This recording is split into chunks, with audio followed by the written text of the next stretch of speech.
Friends, आज हमारे साथ डॉक्टर संगीता नेहरा जी जुड़ गई हैं, जो अपने एक्सपीरियंस शेयर करेंगी हरिहर ध्यान महोत्सव के। वो बहुत इम्पॉर्टेंट पिलर है इस पिरामिड कुंड की, क्योंकि उनका ही ये निर्णय है कि उस पिरामिड कुंड को एक स्पिरिचुअल सेंटर बनाया जाए। इन सबसे ज्यादा हम मेडिटेटर्स लोगों को फायदा होगा, क्योंकि हमें अपनी ऑरा रीडिंग से या दूसरों की ऑरा रीडिंग से हमको और मेडिटेशन में फेथ बढ़ता जाएगा और हम ज़्यादा मोटिवेट होंगे अपने थॉट्स इमोशन के प्रति, अपने मेडिटेशन की साधना के प्रति। तो उनका बहुत बड़ा योगदान रहेगा इस रिसर्च में। और हम बहुत ही ब्लेस्ड फील करते हैं कि वो हमारे साथ जुड़ी हुई हैं, तो हमें पूरे समय रिसर्च पेपर्स के द्वारा जानकारी मिलती रहेगी और हम और ज़्यादा प्रोग्रेस कर पाएंगे। तो welcome Sangeeta ji, welcome to Gyan Bharat. Thank you. Thank you. नमस्ते आप सभी को। सादर प्रणाम। आ, बिल्कुल सही कह रही हैं नीता मैम कि ये जो चेतना बोध पिरामिड रिसर्च सेंटर है, इसमें हम सब जो साधना करने वाले हम सब फ्रेंड्स हैं, अ, उसका हमारा मुख्य जो उद्देश्य है वो यही रहेगा कि हम इसके ऊपर अनुसंधान करें। और एक सपना भी था पत्री सर का कि हम एक स्पिरिचुअल साइंटिस्ट हैं। बार बार वो हमें बोलते थे कि ये स्पिरिचुअल साइंटिस्ट का मतलब ये हुआ कि हम जो स्पिरिचुअलिटी है, वो ये बोलते थे हमेशा कि spirituality is equal to love करना। मेरे को भी स्टार्टिंग में ऐसी बात समझ आई थी कि जो स्पिरिचुअलिटी होती है वो is equal to love karma. कहीं हम आध्यात्म को कहीं रिलीजन से जोड़ते थे जब तक हम मेडिटेशन में नहीं आए थे। लेकिन जैसे जैसे हम स्टेप टू स्टेप आगे बढ़ते गए, मेडिटेशन करते गए और साथ में स्वाध्याय कुछ पुस्तकें पढ़ते गए, अपने अंदर जो गलतियां थी हम उनमें भी सुधार करते रहे। तो ये बात हमें समझ आने लगी कि हाँ, ये जो स्पिरिचुअल साइंटिस्ट जो पत्री सर बोलते हैं, उसका कुछ मुख्य एक उद्देश्य है कि जिसमें हम अपने आप को अपने अंदर से समझ सकें। तो चेतना बोध जो पिरामिड है रिसर्च सेंटर है, उसमें अंदर से ये लगता है कि जो हमारी इनर एनलाइटनमेंट है, इनर एनलाइटनिंग, वो कैसे हो, और जब हमारे अंदर परिवर्तन हो तो हम उसके ऊपर हम कुछ रिसर्च देख सकें कि सच में हमारे अंदर वो परिवर्तन हो रहा है या नहीं हो रहा है। और मैं तो ये कहना चाहूंगी नीता मैम कि देखो, जब हमारे गुरु मतलब एक फिजिकल रूप में हमारे सामने होते हैं, तो एक जो प्रभाव है वो हमारे सामने एक अलग तरह का प्रभाव होता है। और ये मैंने ऑब्जर्व किया है कि पत्री सर आते थे, पत्री सर की बातें हम सुनते थे, पत्री सर के साथ हम जाते थे। तो और पत्री सर के पास जाते थे तो हमें जो पुस्तकें में हमें नहीं समझ आता था वो हमें वहां बैठने के बाद हमें समझ आता था। और दिमाग की सारी नसें खुली हुई होती थी, मतलब सारे तार खुल जाते थे, क्योंकि वो कहीं पर कहीं गुस्सा भी कर देते थे, कहीं पे वो प्यार से भी बोलते थे, है ना। लेकिन जब एक गुरु फिजिकल लेवल पे नहीं रहता तो उस के रूप में हमें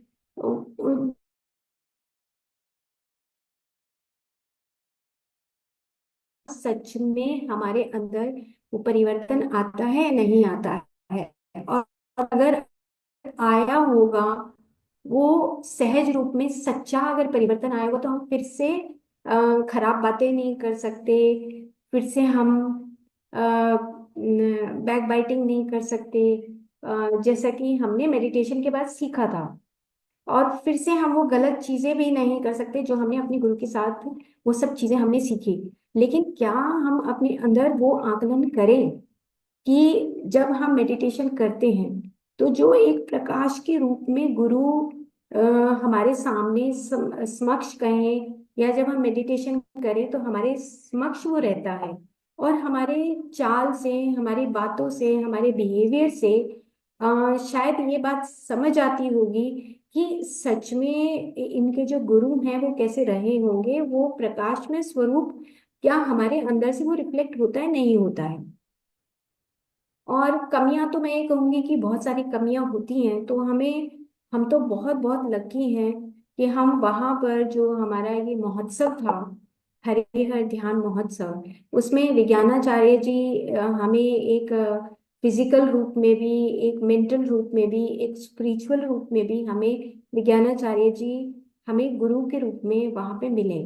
और जब हम उनसे मिले, और तब से ये तो बात तय हो गई थी हम सब की कि वहां पे जब साधना चलती है, और मैं कहती हूँ कि वो जो एक्सपीरियंस है उस दिन जब वहां पे जब चल रहा था, और जब हम लोग वहां पे एंटर किया, एंटर करने के बाद मैं सोच रही थी कि सारी फ्रेंड्स आपस में मिली, हम स्टेप टू स्टेप अगर चलते हैं तो जब साधना की बात भी हम करेंगे, लेकिन सबसे पहले हम मित्रता की बात करते हैं, मैत्री की बात करते हैं कि हम एक दूसरे के साथ मिल रहे थे, है ना। तो ये जो मिलन है वहां पे, जो महोत्सव के रूप में हम सब आपस में मिलके, और बहुत सारी फ्रेंड्स कुछ न कुछ एक गिफ्ट के रूप में अ, या एक रिमेम्बरेंस के रूप में कुछ न कुछ लेकर आई, तो इतनी खुशी हुई कि अरे, मतलब एक कमाल की बात है कि हम एक महोत्सव में जा रहे हैं और वहां पे वो सब चीजें हम उसको पहन भी रहे हैं, फोटो भी खिंचवा रहे हैं, है ना। और वो एक आनंद में स्थिति है ना, जिसको हम बोलते हैं कि मुदिता। जैसे मैत्री है, मुदिता है, करुणा है, सेवा है, साधना है, जप है, कितनी सारी चीजें हमने वहां पे विद इन 3 डेज, मेरा तो एक दिन का ही एक्सपीरियंस था, लेकिन विद इन 3 डेज हमने कितनी सारी चीजों को एक्सपीरियंस किया।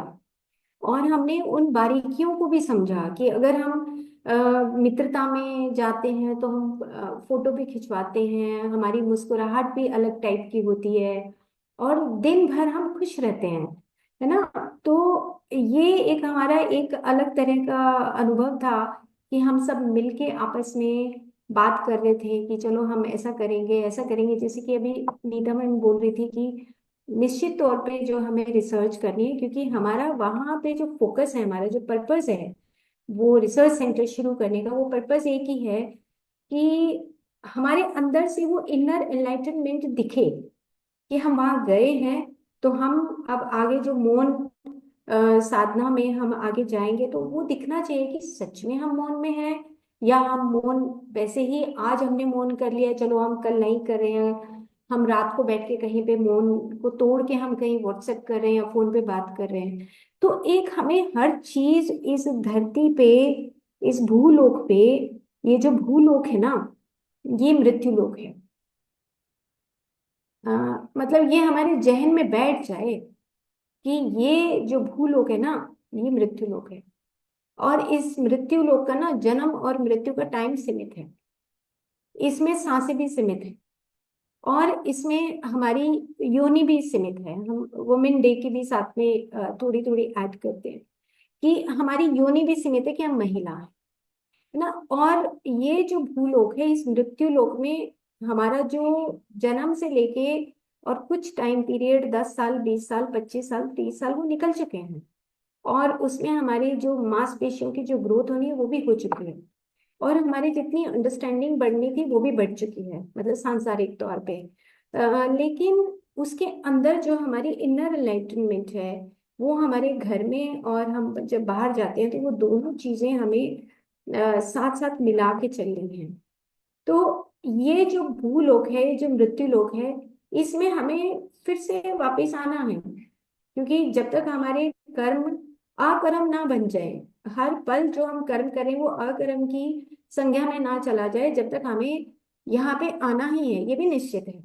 तो इस जन्म और मृत्यु के बीच के खेल को अब हमें बहुत सिंसियरली समझना होगा कि अगर हम 1 घंटा उस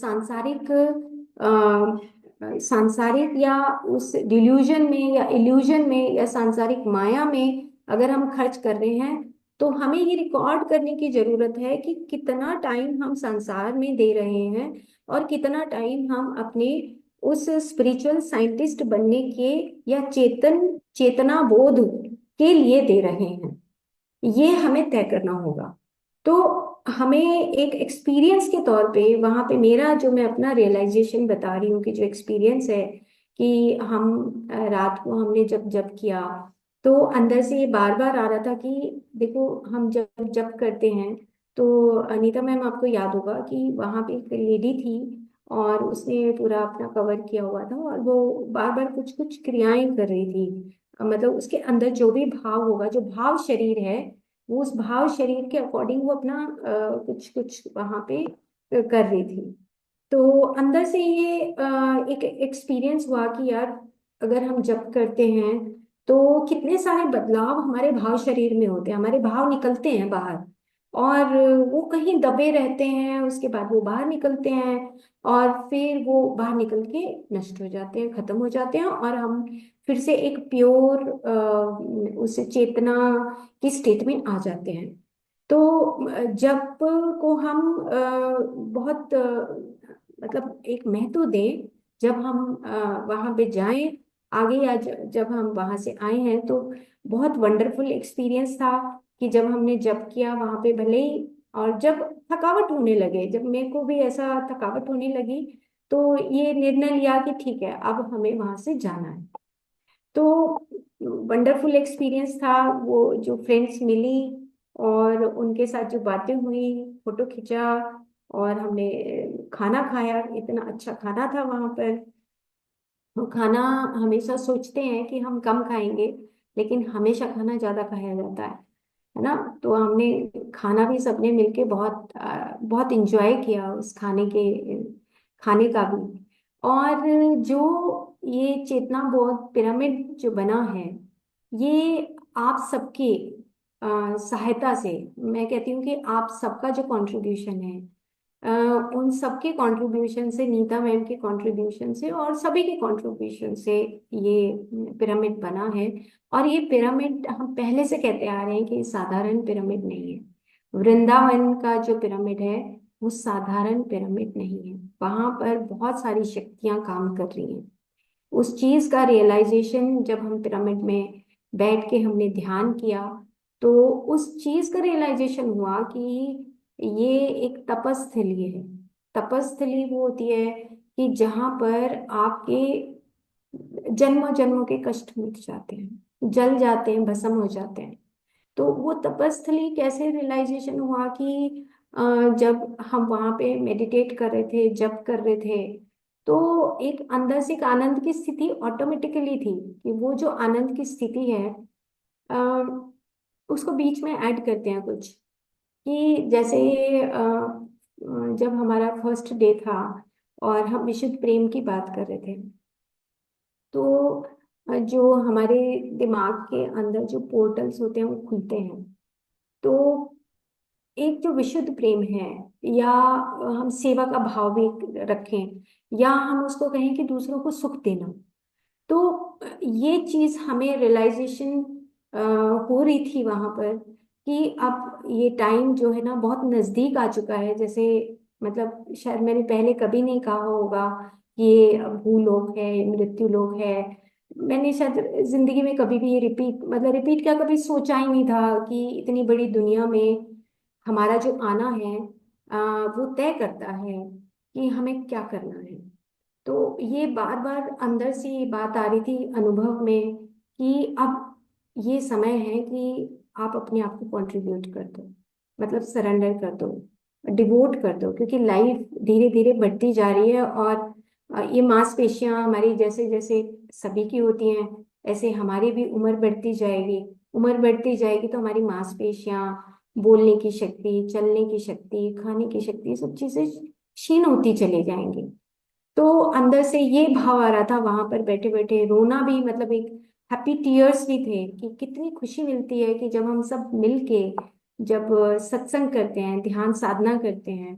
तो ये अंदर से आ रहा था कि अब टाइम जो है ना बहुत सीमित है और हम जितना कंट्रीब्यूट कर पाए अपने परिवार के साथ, अपने फ्रेंड सर्कल में जितना कंट्रीब्यूट कर पाए, और जितना हम वहां पर जो पिरामिड में ध्यान के माध्यम से या जप के माध्यम से या सेवा के माध्यम से हम कंट्रीब्यूट कर पाए, तो वो आने वाली जो हमारी जन्म परंपराएं हैं उसमें सुधार होता है। और अ, अगर हम दूसरों को सुख देते हैं, ये अभी नया है कि हम दूसरों को सुख देने की आदत डाल दें, कि दूसरे को चाहे हम पानी पिला के ही सुख दें, पर सुख दीजिए। ये एक्सपीरियंस भी वहाँ पे देखा कि जब हम किसी से बात करते हैं तो एक चीज और मतलब इसके साथ मुझे याद आ रही है कि हम ये कहते हैं ना कि अ,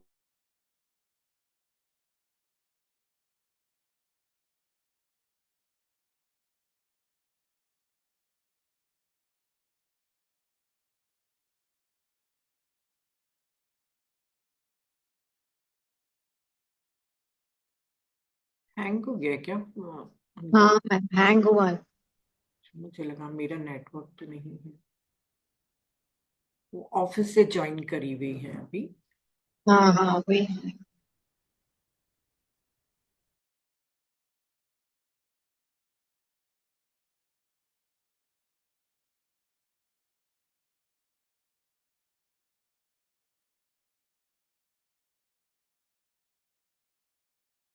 शायद उनका डिस्कनेक्ट हो गया है, फिर से जुड़ जाएंगी। देखिए अभी कितना बड़ा उन्होंने काम लिया है रिसर्च सेंटर का। कोई साधारण बात नहीं है इतनी डिवाइसेस लेके वहाँ पे अ, सब लोगों पे एक्सपेरिमेंट करना, उसके पेपर्स पब्लिश करना, सब लोगों तक के पहुंचाना।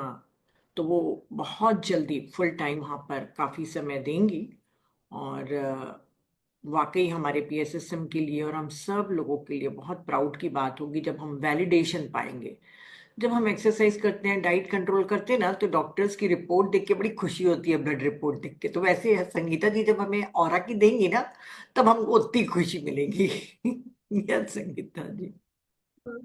ये एक्चुअली मैं ऑफिस में ही बैठी हूँ आज ना, नागनूल में। तो ऑफिस में कुछ ना कुछ ऐसे डिस्कनेक्शन हो जाता है ना। तो बिल्कुल ये ऑरा का जो आप बात कर रहे हैं ना, तो बिल्कुल सही बात है।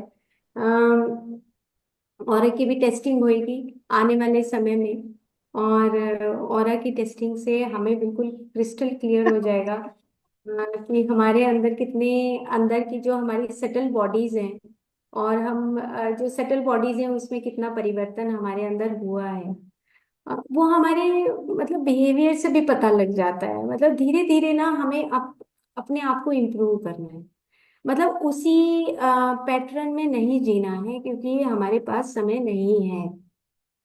मतलब बिल्कुल समय नहीं है। आप ये सोचिए कि समय निकलता जा रहा है, और हमारा जो, अगर हम 50-50 भी मान के चलें कि एक संसार है और एक हमारा जो आध्यात्म है, उन दोनों में अगर 50-50 है तो भी गड़बड़ है। मतलब अध्यात्म की रेशो को बढ़ाते जाना है। अध्यात्म की रेशो को बढ़ाने का मतलब ये नहीं कि हम उस संसार को छोड़ दें, लेकिन उसमें जो हमारा भाव है, किसी को खाना पका के देना है, खाना पका के देना है या परोसना है, किसी को पानी देना है, किसी की सेवा करनी है, ये हमारा संसार और आध्यात्म दोनों का मिक्सचर होना चाहिए। अब ये नहीं कि आध्यात्म अलग हो जाए, है ना। और ये तो हमारी एक वो थी, एक ये कहेंगे कि अपग्रेडेशन थी, कि हम 3 दिन के लिए वहां पे गए महोत्सव में। तो हमने वहां पे अपने आप को रिफ्रेश किया, सारे फ्रेंड्स मिले, हमने जब करना सीखा, हमने सेवा करनी सीखी, है ना। अगर देखो फर्स्ट टाइम ऐसा था कि हम किसी वॉशरूम में गए हैं और वॉशरूम बिल्कुल नीट एंड क्लीन थे। मतलब वहां पे जाने का दिल कर रहा था ना। नहीं, अदरवाइज हम जाते हैं तो वॉशरूम्स क्लीन नहीं होते, लेकिन हमें वहां पे वो पूरा जो छत है, जो पिरामिड है, जो वॉशरूम्स हैं, वो बिल्कुल नीट एंड क्लीन हमें सब कुछ मिला। तो अब कहीं ना कहीं तो कोई ना कोई तो उसकी सेवा कर ही रहा है ना। तो वो जो एक एक्सपीरियंस है, वो एक्सपीरियंस बिल्कुल एक अलग तरह का था कि हम बिल्कुल बिना किसी इरिटेशन के हम वहां पे जो काम कर रहे थे, तो वो एक बहुत बड़ा एक्सपीरियंस था। लेकिन मैं फिर से वही बात कहूंगी कि जो पर्पस है हमारी जिंदगी का, पर्पस आप ये देखें कि कितनी हमने जन्म परंपराओं में कितनी बार जन्म लिया होगा, है ना। तो जैसे 84 लाख योनियां, 84 लाख योनियों की अगर हम बात करें, तो योनि जो शब्द है, वो योनि शब्द का मतलब है कि फेमिनिन, फेमिनिन एनर्जी। और हम सब जो फीमेल्स हैं, और मेल्स का पार्ट भी अलग है, लेकिन जो फीमेल्स हैं वो क्रिएशन में पार्ट प्ले करती हैं। तो क्रिएशन का मतलब ये है कि आपको अगर एक फैमिली मिली है, अगर हम कहीं पर भी जाते हैं, तो ये जो फैमिली है ना, ये हमारे सामने एक साधन है जिसके जरिए हम स्पिरिचुअलिटी को सीख सकते हैं। ये एक ऐसा साधन है फैमिली कि जिसके जरिए हमें स्पिरिचुअलिटी, अध्यात्म को सीखना है। तो हमारी जो अपग्रेडेशन है, वहाँ जो महोत्सव में हम गए, तो वहाँ पर हमने अलग अलग स्पीकर्स को सुना, नीता मैम के एक्सपीरियंसेस भी सुने, पत्री सर की वीडियो भी हमने देखी, जस्सी मैडम की वीडियोस भी हमने देखी। तो हमने उसके अंदर हमारा जो माइंड है ना, वो लॉजिकली चलता रहता है कि वो किस तरह से बोल रहा है, और हमें क्या और करना है, हमें कौन से रास्ते पे अब और अच्छी तरीके से जाना है, हमारी गलतियां क्या हैं, हमारी वीकनेसेस को हमें पहचानना है। अब कहीं पर हमें अपनी वीकनेसेस भी दिखती हैं, क्योंकि जब हम ग्रुप में जाते हैं तो वहां पे हमें अपनी वीकनेसेस अंदर से आती हैं। तो मेरे को भी ऐसे अपनी वीकनेसेस महसूस हुई कि ये मेरी वीकनेस है, मुझे इसमें और ज्यादा आपको ग्रोथ करना है, आपको सीखना है, आपको तरक्की करनी है कि आप उस आध्यात्म को सही ढंग से परोसना सीखिए जब किसी दूसरे के साथ हम बात करते हैं।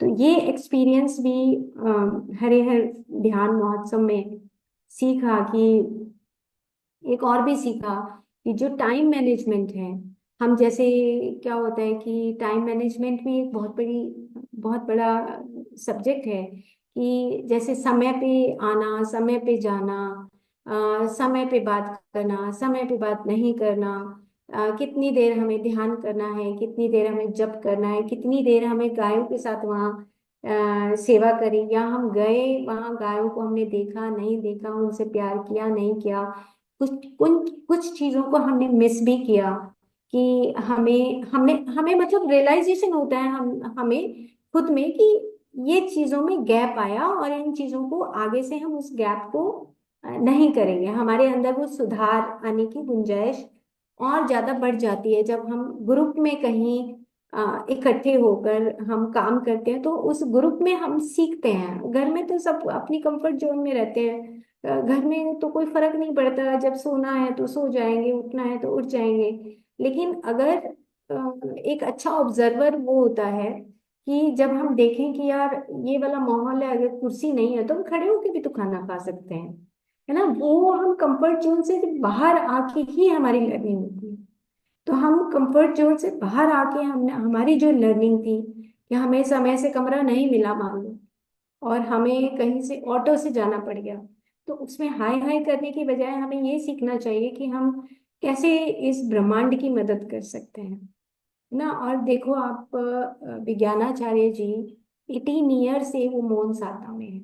इट्स ए सच ए मतलब big contribution to the universe कि मतलब हम उस, इट इज इनक्रेडिबल, वो हम बयान भी नहीं कर सकते कि वो इस 25 साल इसी आश्रम में रहते हुए किस तरीके से वो साधना करें। ऐसी तपस्थली में हाँ वहां पे विजिट किया है, और वहां पे हमने आगे के भविष्य के लिए एक रिसर्च सेंटर, जो हम धीरे धीरे हम सब मिलके काम करेंगे कि हम रिसर्च सेंटर को इस तरीके से करें कि जो भी वहां पे जाए वो साधना के सिर्फ एक साधना विषय को पकड़े, बस और कुछ नहीं।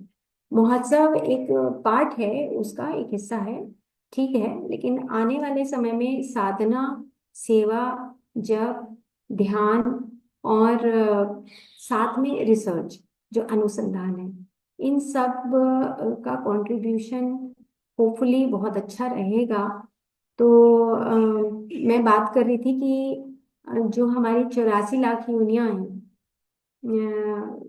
आसान नहीं है ये हम पार करके जब मनुष्य योनि में आए हैं, तो ये कोई साधारण बात नहीं है। और हमारा जो दिमाग विकसित हुआ, उस दिमाग विकसित होने के बाद देखो कितने लोग हैं जो ध्यान साधना सीख नहीं पाते हैं, कितने लोग हैं जो ऐसे गोविंद मठ जैसी जगह पे नहीं जा पाते हैं। और अगर हम गए हैं तो हम सब स्पेशल तो हैं ही, है ना। और स्पेशल क्यों है? क्योंकि वृंदावन में जाना, और वृंदावन का मतलब आप देखो कि वहां पर जो राधा की शक्ति है, जो उस वक्त हमने एक्सप्लेन भी किया कि जो राधा की शक्ति है वो अतुलनीय है, अवर्णनीय है, उसको बयान नहीं किया जा सकता। तो मेरी तो मतलब मेरी इंक्लूडिंग मी, हम सब रिक्वेस्ट है कि आंख बंद करके उस आह्लादनी शक्ति को जरूर से जरूर पहचाने, है ना। वो शक्ति आपका चारों तरफ वो ऑरा को भी बढ़ाएगा, आपकी पूरे चाल ढाल ही बदल देगा, मैं कहती हूँ। आपकी भाषा में भी परिवर्तन आ जाएगा, आप सॉफ्ट हो जाओगे, आप इतना करुणामय हृदय हो जाएगा आपका।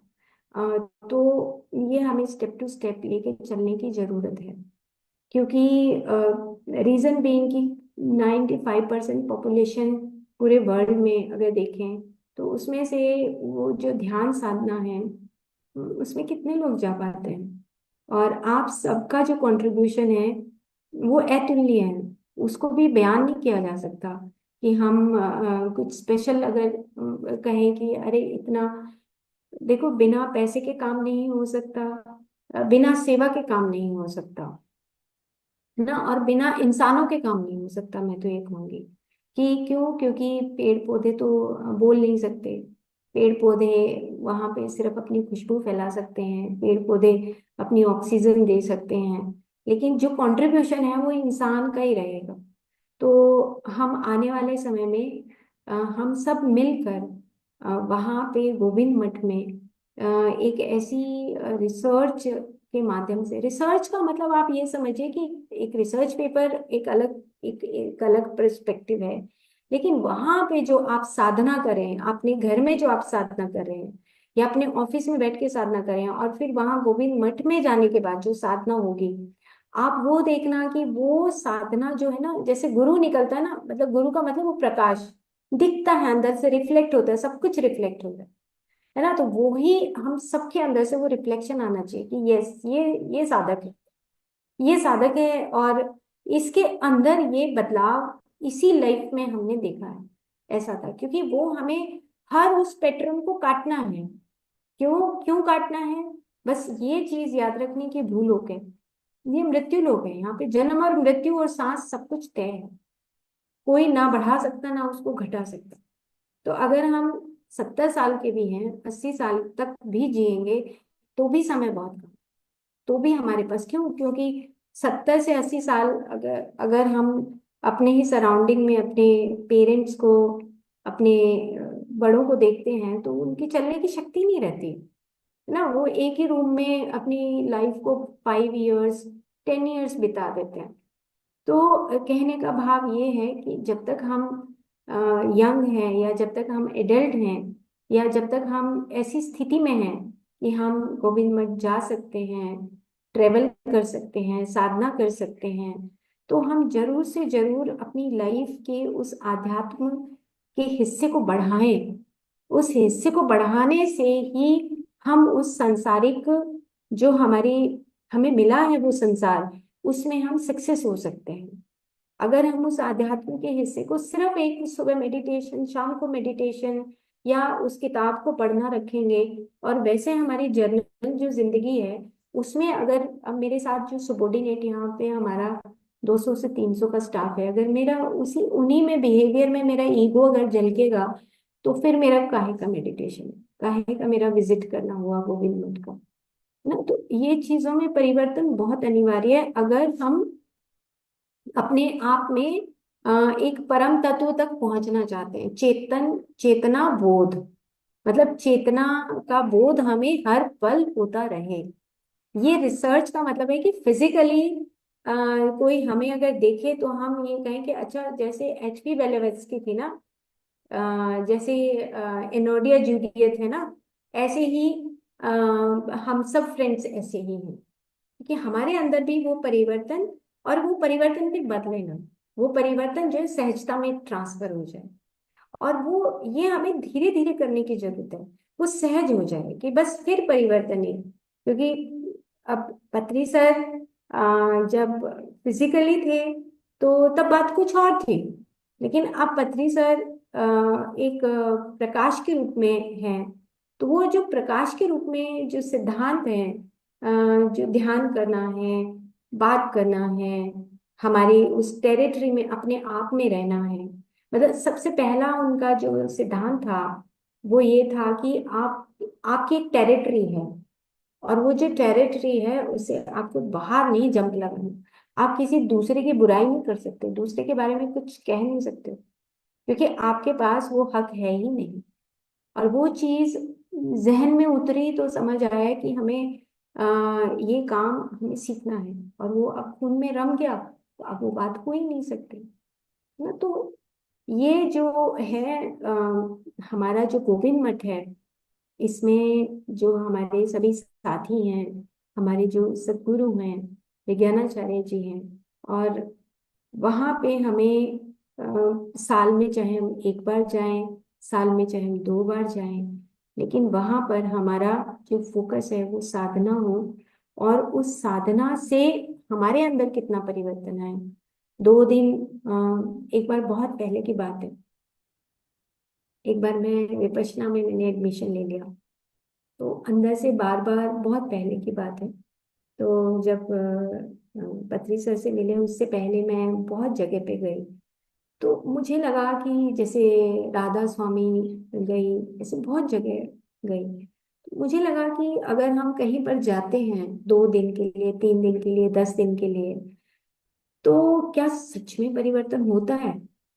तो और फिर अगर हम बाहर आके फिर वैसे ही बन जाए, तो वहां पर मैं गई, वहां पे मैं रुकी, मैंने एक्सपीरियंस किया, लेकिन घर में आते ही फिर वैसे के वैसे स्वभाव में, क्योंकि अंदर से वो भाव बदला नहीं।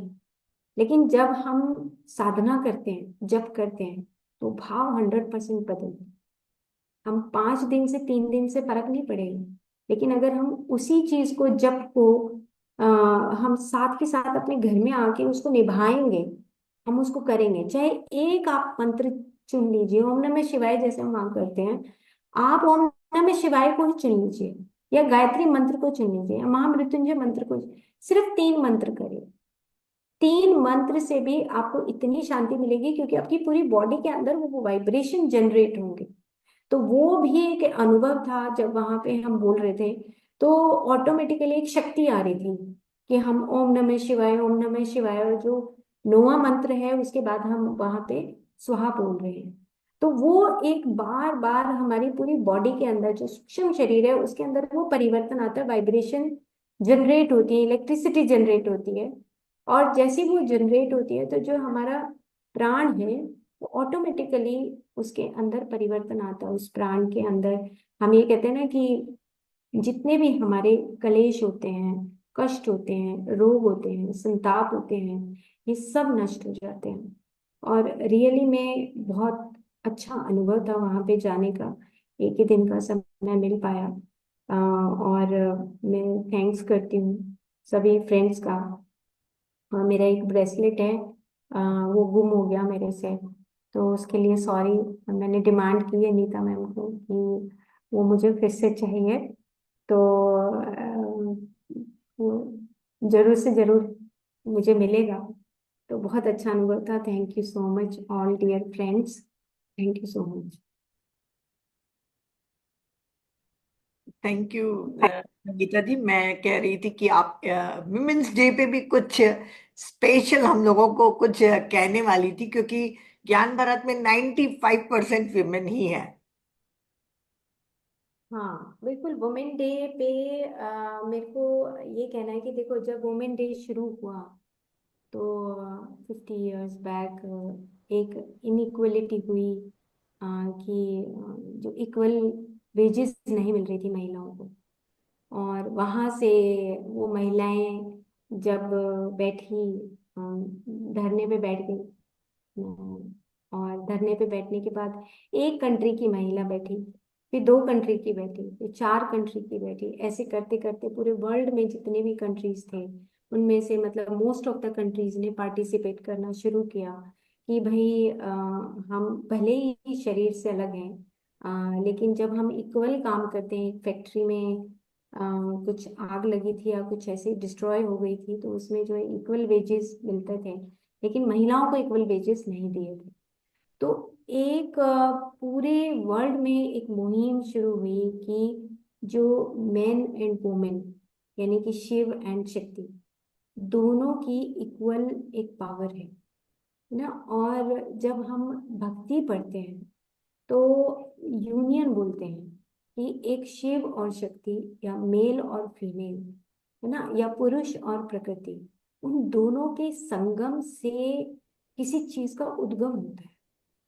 तो हम अब महिलाओं में जनरली क्या है कि ना, महिलाएं सोचती हैं कि मैं ही महान हूँ, मैं ही, ईगो ईगो आ जाता है।